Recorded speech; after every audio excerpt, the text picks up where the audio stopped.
సినిమాలు ఆడనిస్తానా, లోకేష్ని తిట్టిన వాడి సినిమాలు ఎలా ఆడనిస్తాను అనుకున్నారు. Anantapuram TDP MLA Daggubati Prasad audio viral. నా పర్మిషన్ లేకుండా వేయిస్తారా, ఈ సినిమా ఆడదని అభిమాన సంఘం నేతపై మండిపాటు. ఎమ్మెల్యే వాయిస్ రికార్డు బయటపెట్టిన అభిమాన సంఘ నేత. లోకేష్ చంద్రబాబు ప్రోద్బలంతో ఎన్టీఆర్ సినిమాను అడ్డుకునే ప్రయత్నాలు జరుగుతున్నాయని ఎన్టీఆర్ నందమూరి అభిమానుల ఆగ్రహం. ఎమ్మెల్యే ఇంటి వద్ద ఎన్టీఆర్ అభిమానుల ఆందోళన, ఫ్లెక్సీల చించివేత. నేడు హైదరాబాద్లో అభిమాన సంఘ నేతల భేటీ అన్నటువంటి వార్తని హైలైట్ చేశారు. మరోవైపు అనంత ఎమ్మెల్యే ప్రసాద్పై బగ్గుమన్న ఎన్టీఆర్ ఫ్యాన్స్. రాష్ట్ర వ్యాప్తంగా ఆందోళన. తిరుపతిలో ఎన్టీఆర్ విగ్రహం వద్ద నిరసన, నెల్లూరు నర్తకీ సెంటర్లో ధర్నా, విజయవాడలో ఎమ్మెల్యే ఫ్లెక్సీని చెప్పులతో కొట్టి దహనం అన్నటువంటి వార్తని హైలైట్ చేశారు. అయితే మోగుతున్న అప్పుల డప్పు. అప్పుల్లో ఏపీ టాప్ 2025-26 తొలి 4 నెలలపై కాగ్ గణాంకాలు కలివి. బాబు సర్కార్ బడ్జెట్ అప్పులో ఏకంగా 48,354 కోట్లు. మూలధన వ్యయం కింద 8,579 కోట్లు మాత్రమే. తిరోగమనంలో అమ్మకం పన్ను.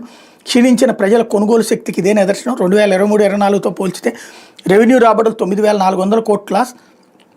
కేంద్రంలో టీడీపీ భాగస్వామిగా ఉన్న గ్రాంట్లలో ఏకంగా 15,580 కోట్లు తగ్గుదల. గత ప్రభుత్వంతో పోల్చితే సామాజిక రంగ వ్యయం 8,863 కోట్లు తక్కువ.